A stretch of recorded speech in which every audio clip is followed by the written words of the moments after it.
Nah, hujah kedua yang mudah lagi menurut Quran itu begini. Sekarang misalnya ya, yuridu wa bikumul yusra, Allah itu menghendaki mudah. Itu kalau kita maknani, itu gampang. Misalnya begini, ya ini yang ada yang nyata dalam sejarah. Ada berhala terpahat dari batu, namanya Lata, Uzza, Manat, Lata, Uzza, Manat. Terus ada yang beberapa yang namanya nggak disebut Quran, kata Hubal, kata apa? Hubal. Oleh orang-orang kafir jahiliyah, Lata itu disembah, dikatakan Tuhan. Uzza juga dikatakan apa? Tuhan. Itu kata Allah. In hiya illa asmaun samaitumuha antum wa abaukum, itu hanya nama yang kamu ciptakan. Makanya Allah ngendikan kalau barang tidak benar istilah kaburos kalimatan takhruju min afwahim. Niki rungokno nggih kanca-kanca terutama sing hafal Quran. Misalnya aku darani Mustofa iku ganteng, Mustofa iku sugih. Itu namanya kalimat yang keluar dari mulut saya, tapi hakikatnya kan tidak ada. Nyatane ora ganteng, nyatane ora sugih. Tapi ini menjadi kalimat karena kadung keluar dari mulut. Nah, ketika orang kafir bilang berhala itu Tuhan, itu kalimat yang keluar dari mulut. Nah, kalau hakikatnya ya batu bukan Tuhan, hakikatnya itu batu. Berarti namane pangeran Lata Uzza itu batu apa pangeran? Batu. Nah, makanya kalau Allah mengkritik orang kafir, misalnya Allah dikatakan punya anak, Yesus itu Tuhan. Ngendikane Allah napa kaburas kalimatan takhruju min afwahim. Sungguh kalimat itu satu kalimat yang salah, tapi yang kadung keluar dari mulut mereka. Jadi nomor dua ada kalimat yang memang benar. Seperti saya mengatakan 1 ditambah 1 2, 2 tambah 2 4. Nah itu baru hak karena nyata.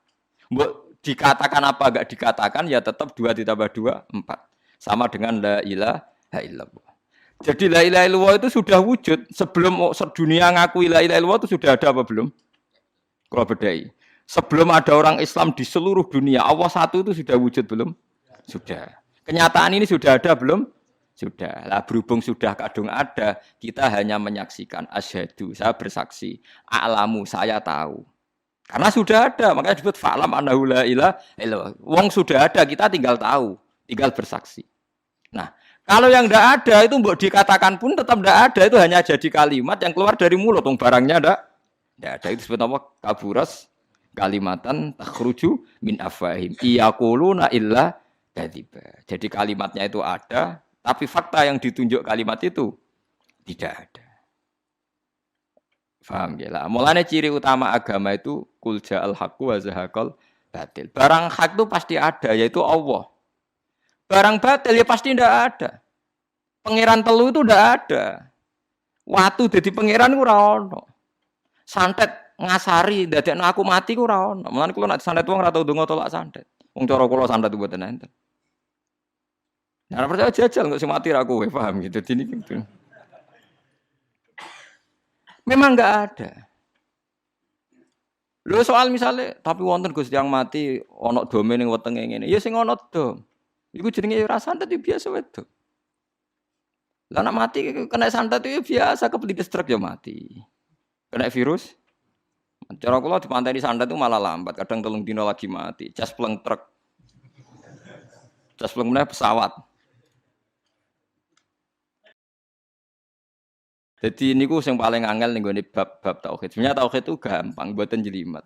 Makanya Allah melatih kita yuridu wa bikumul yusra. Andekan manusia seluruh dunia dipoling untuk melihat Lata dan Uzza. Itu apa?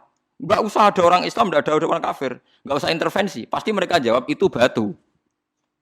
Andekan Isa Yesus itu dipampang di dunia. Orang polling, orang Islam kafir, enggak ada intervensi. Pasti akan bilang itu manusia. Paham ya? Tapi lewat rekayasa dicitrakan itu Tuhan. Lata Uzza dicitrakan itu Tuhan. Nah, itu disebut wa makaru wa makarawa. Jadi dimakru. Dia didesain sedemikian rupa. Misalnya di Yunani itu orang kalau bilang Tuhan itu akal, makanya bilang logos. Log itu logos.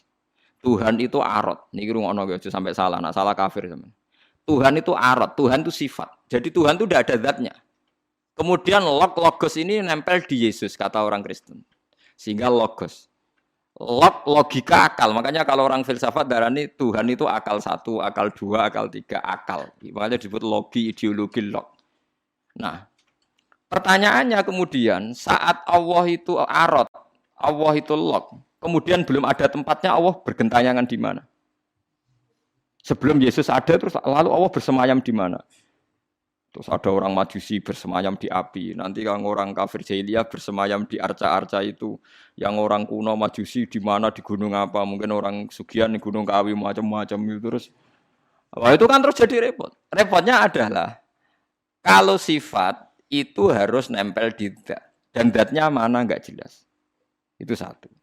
Nomor dua, sifat itu sama mausuf itu mesti dulu mausufnya.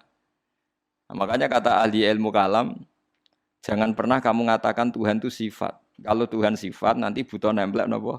Zat.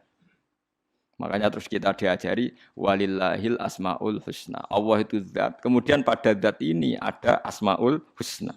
Jadi mulai dulu Allah itu al-qayyum, zat yang berdiri sendiri. Nah, ini pentingnya ngaji.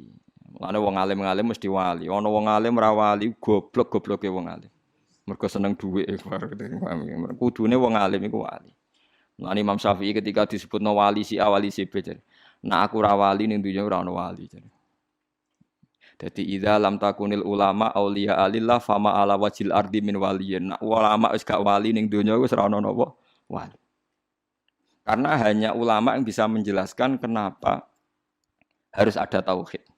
Nah, ulama ngerti logikanya. Fa'lam annahu la ilaha illallah. Kamu tahu. Bisa diketahui itu karena barangnya sudah hak, sudah wujud. Kalau barangnya belum wujud kan tidak bisa diketahui. Misalnya begini. Berhala Lata Uzza itu yang bisa diketahui satu. Bahwa itu batu. Karena batu itu wujud. Ya, batunya itu wujud. Tapi sifat ketuhanannya Lata Uzza tidak wujud. Makanya nggak bisa diketahui. Wong nggak wujud. Agar barang ra wujud kan nggak bisa nopo diketahui.